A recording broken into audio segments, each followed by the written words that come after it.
9절부터 15절 말씀까지 구약성경 977쪽입니다.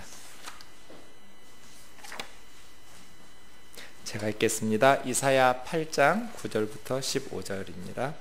너희 민족들아 함성을 질러보아라. 그러나 끝내 패망하리라. 너희 먼 나라 백성들아 들을지니라. 너희 허리를 동이라. 그러나 끝내 패망하리라. 너희 허리에 띠를 띠라. 그러나 끝내 패망하리라. 너희는 함께 계획하라. 그러나 끝내 이루지 못하리라. 말을 해보아라. 끝내 시행되지 못하리라. 이는 하나님이 우리와 함께 계심이니라. 여호와께서 강한 손으로 내게 알려주시며 이 백성의 길로 가지 말 것을 내게 깨우쳐 이르시되 이 백성에 반역자가 있다 말하여도 너희는 그 모든 말을 따라 반역자가 있다고 하지 말며 그들이 두려워하는 것을 너희는 두려워하지 말며 놀라지 말고 만군의 여호와 그를 너희가 거룩하다 하고 그를 너희가 두려워하며 무서워할 자로 삼으라. 그가 성소가 되시리라. 그러나 이스라엘의 두 집에는 걸림돌과 걸려 넘어지는 반석이 되실 것이며 예루살렘 주민에게는 함정과 올무가 되시리니 많은 사람들이 그로 말미암아 걸려 넘어질 것이며 부러질 것이며 덫에 걸려 잡힐 것이니라. 아멘. 이 8장 9절 말씀도 앞에 있는 마을살렐 하스바스 빨리 노획물이 재빠르게 약탈물이 아수르에게로 넘어간다는 이야기 예언과 이어져 있습니다. 북이스라엘과 아람이 연합군을 형성해서 남쪽 유다를 침략하고 있을 때 이스라엘 백성들의 유다 백성들의 마음은 숲이 바람에 흔들리는 것처럼 흔들리고 요동치고 있었습니다. 그리고 그들은 아수르에게 도움을 요청해서 이 위기를 벗어나려 했습니다.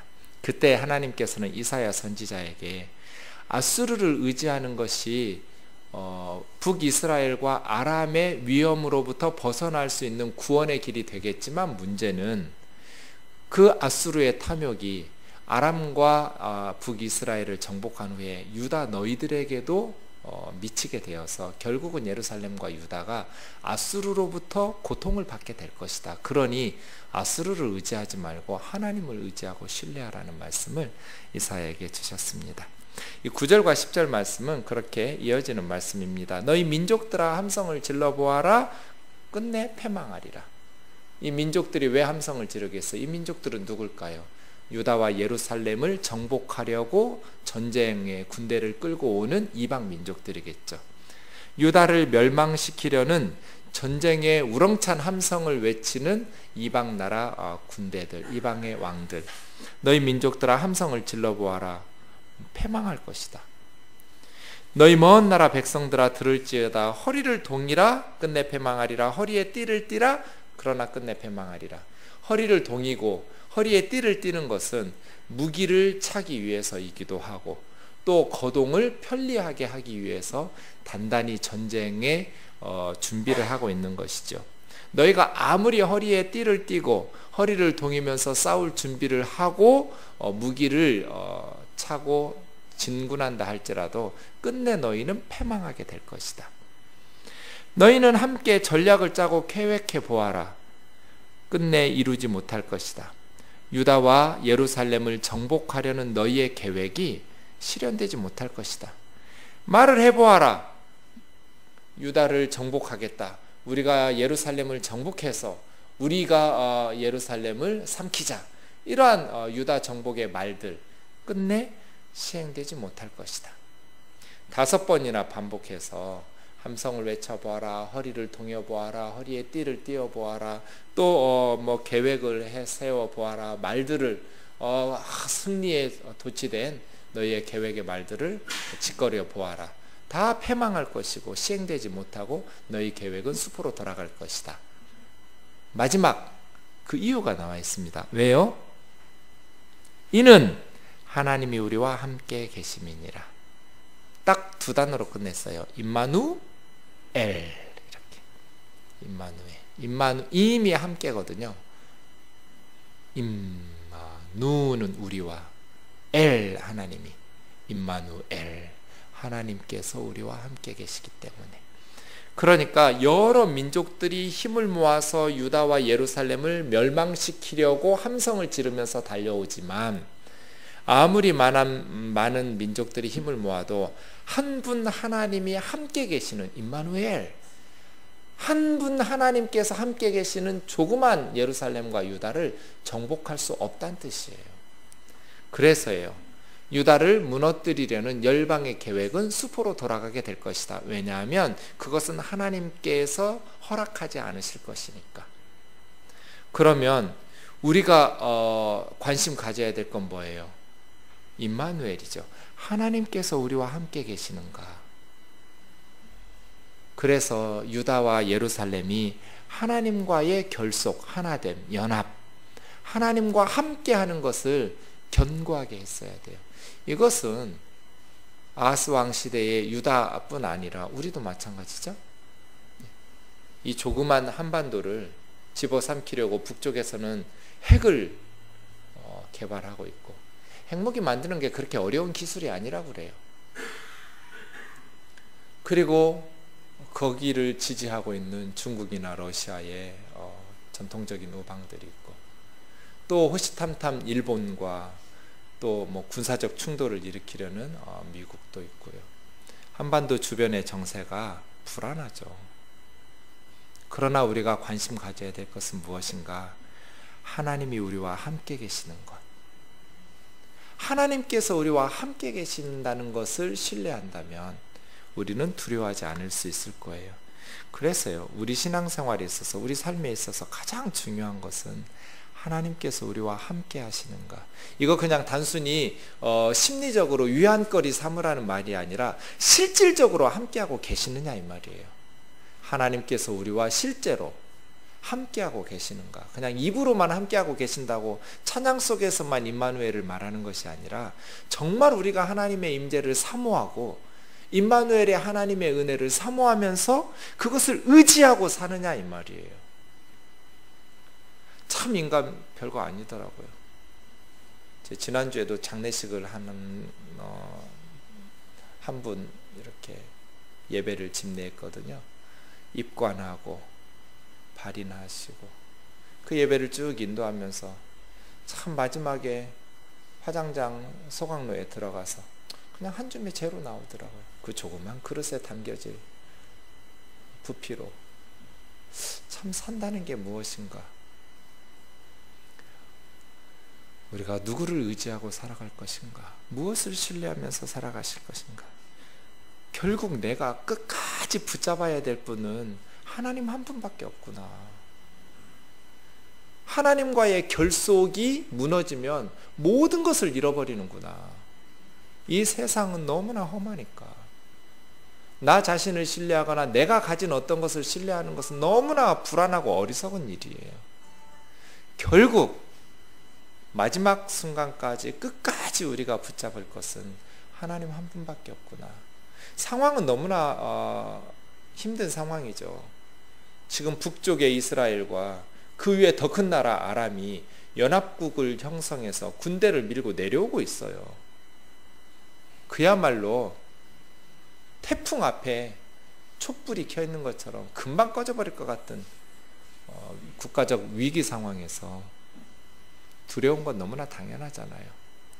그런데 이사야 선지자를 통해서 하나님께서 주시는 말씀은 너희가 멸망되지 않을 거다.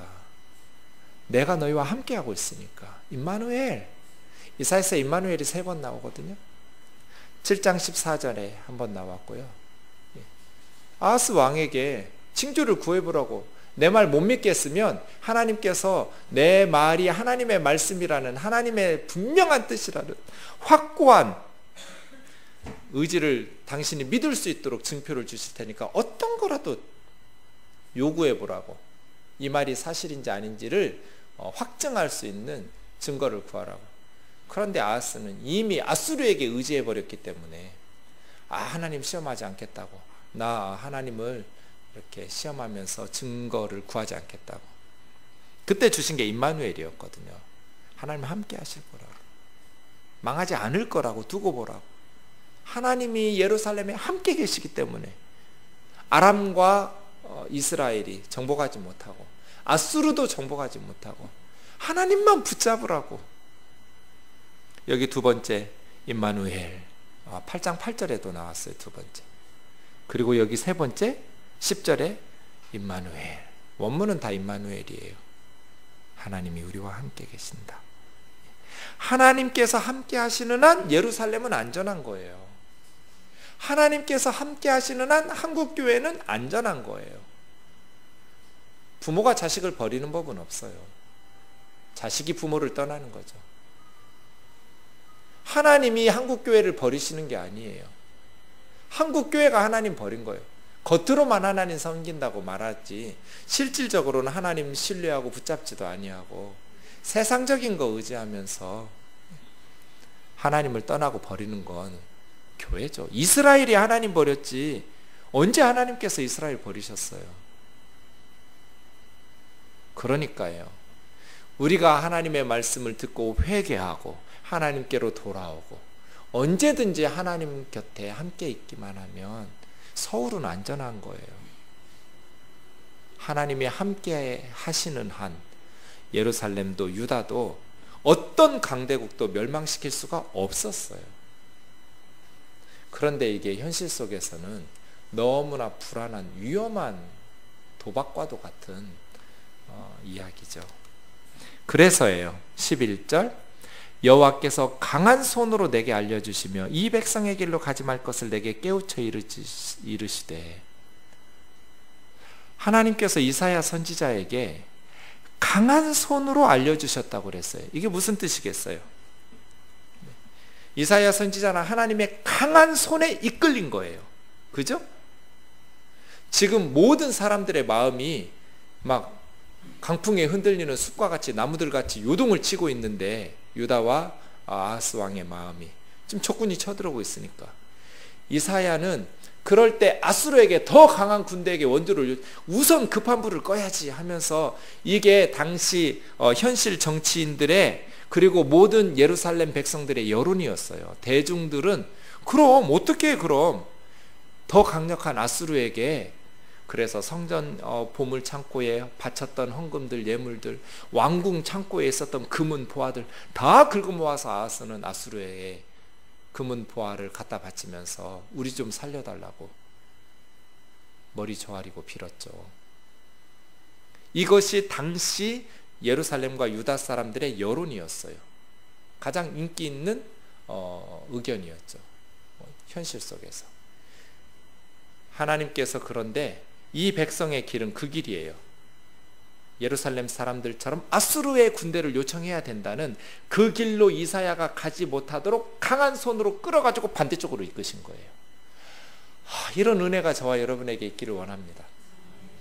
하나님의 강한 손으로 우리를 잡아서 세상 사람들의 길로 가지 못하도록 끄신 거예요. 이사야를. 이건 말이에요.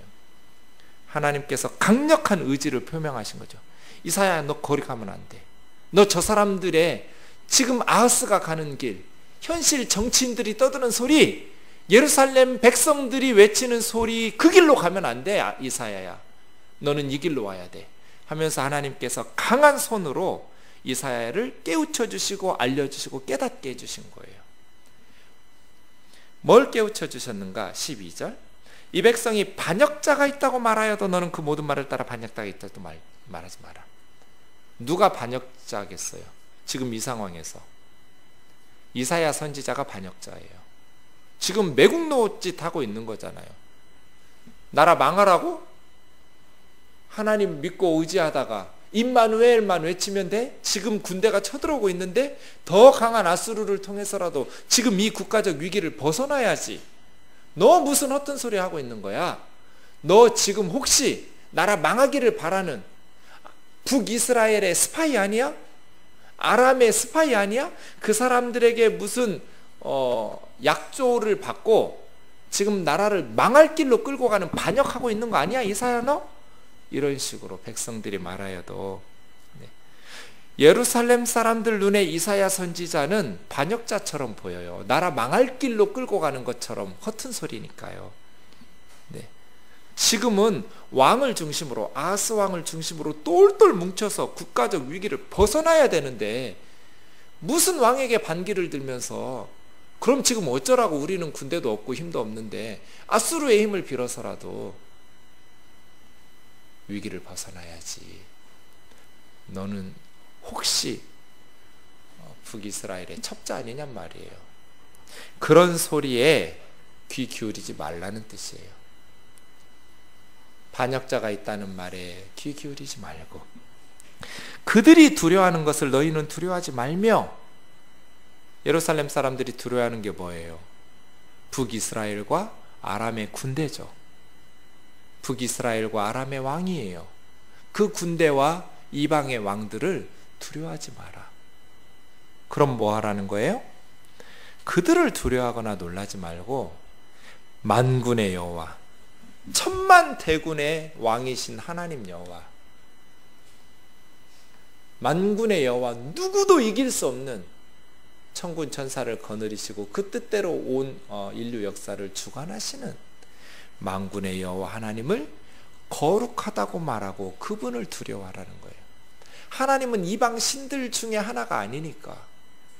하나님은 거룩하신 분, 하나님은 하나님이신 분, 다른 분이에요. 다른 신들과 많은 신들 중에 하나가 아니라 너희는 하나님을 거룩하다고 말하고 만군의 여호와 하나님을 두려워하고 무서워할 자로 삼으라는 거예요. 저 쳐들어오는 군대를 두려워하지 말고 하나님 두려워하라는 거예요. 어찌 하나님께서 바친 성전의 보물창고에 들어가서 그거 다 긁어다가 아수르 왕에게 갖다 바칠 수가 있어요? 하나님보다 아수르의 군대를 더 믿겠다는 거잖아요. 하나님 못 믿겠다는 얘기잖아요. 너희들이 두려워할 것은 하나님이지 이방의 군대가 아니다. 그런데 이 백성의 길은 이방의 군대들 때문에 그것을 두려워하고 무서워하니까. 그래서예요, 제가 늘 말씀드리듯이 사탄이 성도들을 무너뜨리기 가장 좋은 상태는 성도들이 겁을 집어먹을 때예요. 성도들이 두려우니까 믿음을 지키지 못하고 세상과 타협을 하게 돼요. 그래서예요, 그냥 망한다고 생각하고 잘못돼도 우리가 가장 잘못된 죽는 것밖에 더 있겠어요? 그죠? 근데 우리는 죽어도 천당 갈 거잖아요. 그죠? 절대로 안 망해요. 망할 것 같아요. 그런데 안 망해요. 왜요? 하나님이 눈을 시퍼렇게 뜨고 살아계시니까. 그래서예요, 이 위기적 상황에서 하나님의 임마누엘의 약속을 붙잡고 믿음으로 승리하려면 용기가 있어야 돼요. 신앙의 담력. 내가 망해도 괜찮아, 죽어도 괜찮아. 그런데 끝까지 하나님 붙잡고 망하고 죽었다고 해보세요. 그럼 천국 가서 할 말이 있잖아요. 하나님, 나는 하나님 말씀 믿고 끝까지 붙잡고 살았는데 왜 죽었을까요? 이렇게. 근데 하나님 믿지도 못하고 괜히 아수르 믿었다가 죽으면 하나님 앞에 가서도 할 말도 없잖아요. 그치요? 그래서 일사각오죠. 그럼에도 불구하고 그리 아니하실지라도 하나님을 붙드는 거죠. 그래서예요, 이런 믿음, 보석과 같은 믿음이 필요한 것이죠. 하나님을 두려워해라. 이것을 이사야에게 가르친 거예요.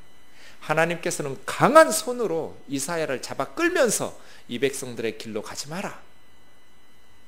너희가 두려워야 될 것은 저 북쪽의 군대가 아니다. 너희가 두렵고 무서워해야 될 분은 만군의 여호와 하나님이다. 하나님을 더 두려워해야지 이방의 군대를 두려워하다가 하나님 불신하고 다른 세상적인 방법의 길로 가면 진짜 망하게 된다. 영적으로 망해버리면 세상적으로도 망하게 돼요. 잠깐 위기 벗어날 수 있을지 모르지만 아수르의 사내립이 내려와서 이 아하스의 아들 히스기야 때 예루살렘과 유다에 엄청난 고통을 주잖아요. 그래서예요. 네. 우리도 마찬가지죠. 우리가 두려워야 될 것은 북한 핵이 아니에요. 중국이나 러시아가 아니에요. 일본이나 미국이 아니에요. 우리가 두려워야 될 분은 하나님이에요. 내가 하나님 앞에서 하나님을 분노하게 하시고 하나님과 척지고 원수되고 하나님의 마음을 상하게 하는 것, 이것을 두려워해야지. 세상의 어떤 군대도 어떤 강대국도 하나님께서 함께 하시는 임마누엘의 하나님의 백성들을 무너뜨릴 수가 없어요. 이 강하고 능력 있는 하나님의 팔이 저와 여러분의 마음과 신앙을 이끌어 주시기를 원합니다. 14절, 그렇게 하나님을 두려워하면서 하나님을 경외하면 하나님께서 그들에게 성소가 되시리라. 옛날 성경에서는 거룩한 피할 곳이 되시리라. 성소는 피난처거든요. 우리가 하나님을 신뢰하면, 하나님을 경외하고 두려워하면 하나님께서 우리의 피난처가 되셔요. 하나님께서 우리를 보호해 주실 거예요. 누구도 건들 수가 없어요. 그러나 하나님을 경외하지 아니하고 아수르를 의지하고 하나님의 말씀을 신뢰하지 못했던 이스라엘의 두 집, 남유다, 북이스라엘은 하나님께서 성소와 피난처가 아니라 걸림돌과 걸려 넘어지는 반석이 될 것이다. 하나님이 걸어서 넘어뜨리실 거라는 거예요. 예루살렘 주민에게 하나님은 함정과 올무가 되실 거예요. 그래서 많은 사람들이 하나님 때문에 걸려 넘어지고 부러지고 덫에 걸려서 포로가 되어서 이방 나라로 노예로 끌려가게 될 것이라는 거예요. 그러니까 하나님께서 우리의 성소가 될 것인가, 하나님께서 우리의 걸림돌이 되어서 덫이 되셔서 우리를 망하게 하시는 분이 되게 하실 것인가, 우리의 선택에 달려 있어요. 우리가 믿음으로 하나님을 경외하고 두려워하고 힘들고 어려운 위기적 상황에서도 아람과 북이스라엘의 군대가 쳐들어오는, 이제 나는 죽었구나, 여기가 끝인가 보다 싶은 상황에서도 하나님을 붙잡으면 하나님께서 성소가 되어서 우리의 피난처가 되어 지키실 텐데, 우리가 그 하나님을 두려워하지 아니하고 세상의 왕들과 군대를 두려워하다가 세상적인 방식으로 아수르에게 의지하고 나아갈 때는 우리는 하나님이 걸림돌이 되고 덫이 되고 올무가 되셔서 우리가 망하게 되실 것이라는 거예요. 사랑하는 형제 자매 여러분, 현실 속에서는 이 백성의 길이 훨씬 더 안전한 것처럼 보여요. 그 방법밖에 없는 것처럼 보이고 그 길이 성공적인 길인 것처럼 보여요.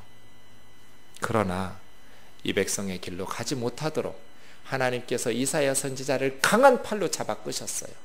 그 길로 가지 마라. 그 길은 멸망의 길이다. 내가 너희를 지킬 터이니까.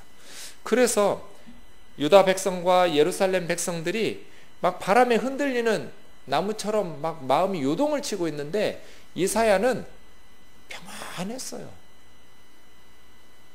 사람들은 막 겁을 집어먹고 또 IMF가 오는 거 아니야, 우리 회사 무너지는 거 아니야, 한국교회 무너지는 거 아니야, 이슬람이 쳐들어온다는데, 흔들리고 요란해도 하나님의 강한 팔로 이끌림 받은 이사야 선지자는 평안했어요. 망하지 않을 거야. 하나님께서 우리와 함께하고 계시니까. 지금도 이사야 선지자와 같은 이런 믿음의 승리가 우리에게 있기를 원합니다. 지금 우리에게 필요한 건 이거 같아요. 한국교회에 필요한 믿음은 이 이사야서와 같은 믿음 말이에요. 교회 주일학교가 없어지고 젊은이들이 사라지고 이제 우리 늙은 사람들 천국으로 가게 되면 한국교회는 어떻게 될 것인가? 목회자들이 불안하고 초조하니까 자꾸 실수를 반복해요. 세상적인 방법을 교회 목회에 도입해요. 그럼 망하는 거예요. 아무리 위험하고 망할 것 같아도 임마누엘, 하나님께서 함께 하심을 믿고 하나님과의 결속을 공고히 하고 하나님 말씀 앞에서 우리의 죄를 회개하고 우리의 삶을, 우리의 신앙을, 우리의 기도를 말씀 앞에 다이얼 주파수를 딱 맞춰놓고 그렇게 걸어가기 시작하면 시간이 지날수록 그 공동체는 강해지고 견고해질 거예요. 하나님께서 망하게 하시면 망해야죠. 유다가 이때는, 이사야 때는 망하지 않았지만 예레미야 때는 망했어요. 예레미야도 똑같이 외쳤어요. 망할 거다, 매국노다, 반역자다 소리 들었어요. 그런데 하나님께서 망하게 하실 때는 망해야 돼요. 벌 받아야 하잖아요, 잘못했으면. 그러나 그 가운데서 잘 회개하고 벌하는 시간이 끝나면 다시 70년 만에 예루살렘으로 돌아와서 하나님의 나라를 이루어갈 거다. 이게 예레미야의 메시지잖아요. 하나님께서 한국교회 죄에 대해서 책망하시면 벌 받아야죠. 다윗 보세요. 하나님께서 다윗에 대해서 벌하시니까 벌 받잖아요, 압살롬에게. 그러나 회개하고 하나님 앞에 돌아오면 그 벌이 끝나면 다시 하나님께서 다윗을 회복시키셔서 마지막까지 그 사명 감당하게 하시잖아요. 하나님의 뜻을 누가 거스릴 수 있어요? 그저 우리는 하나님의 자비로우심, 하나님은 노하기를 더디하시고 은혜와 자비로우심이 크신 이내의 하나님이시니까 그 하나님의 사랑을 믿고 신뢰하면서 하나님 앞에 가까이, 하나님의 말씀에 더 가까이 나아가서 하나님의 뜻대로 살면 돼요. 우리의 시대적 사명 감당하면 돼요. 나라 망했을 때는 에스라처럼 하나님의 말씀으로 충만해서, 에스겔처럼 하나님의 영으로 충만해서 그 시대적 사명 감당하고, 또 그 다음 세대라면 여호수아나 스룹바벨처럼 또 그 시대적 사명 감당하고. 불안하면 안 돼요. 두려우면 안 돼요. 지금은 우리는 세미한 하나님의 음성을 듣고 임마누엘의 하나님을 붙잡으면서 정말 한국교회를 살릴 길이 무엇인가, 정말 우리 사회가 하나님의 은혜 안에서 회복될 수 있는 그러한 방법이 무엇인가를 찾으셔야 돼요.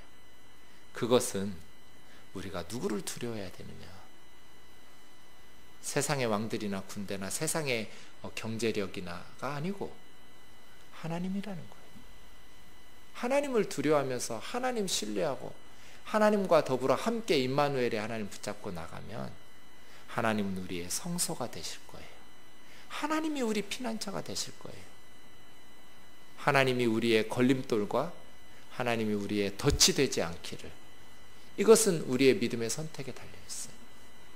믿음의 승리가 있기를 주의 이름으로 축원합니다. 우리 같이 그렇게 기도합시다. 찬송가 401장